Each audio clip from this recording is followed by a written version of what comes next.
গত সপ্তাহে আপনারা জানেন কক্সবাজার আমার একটা প্রোগ্রাম ছিল, তো হেলিকপ্টারে গিয়েছিলাম। ফেনী জেলা যখন পার হচ্ছি আমি দেখলাম 3টা উইন্ড মিল চিনেন তো, বিশাল পিলার, 3টা 4টা পাখা থাকে। বায়ু বিদ্যুৎ কেন্দ্র, বাংলাদেশের প্রথম বায়ু বিদ্যুৎ কেন্দ্র এটা। মুহুরী প্রজেক্ট বলে এটা সম্ভবত, মুহুরী প্রজেক্ট। তো সাগরের বাতাসের ঝাপটায় এটা ঘুরে এনার্জি হয়, ইলেকট্রিসিটি উৎপাদন হয়। তো আমি পাইলটকে বললাম, ভাই এগুলো থেকে কেমন ইলেকট্রিসিটি উৎপাদন হয়? কয় হুজুর একটু হয় না, কিছুই হয় না। কিছুই হয় না মানে?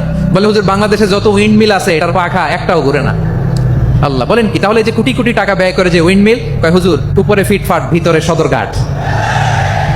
তার মানে কোটি কোটি টাকা দিয়ে এই উইন্ড মিল বানায়, এখানে কিছু নাই। দুর্নীতির আড্ডাখানা, আখড়াখানা বাংলাদেশ, ঠিক কিনা বলেন?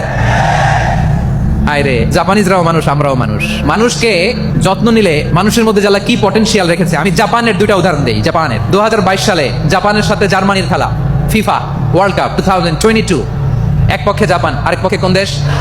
ওই খেলায় জিতেছিল জাপান, জিতেছিল 22 সালের এই ফিফা ওয়ার্ল্ড কাপে। জাপান ফুটবল খেলায় জিতে, as a part of their celebration তারা খেলার পরে পুরো স্টেডিয়ামটারে ক্লিন করে, the fan base of Japan.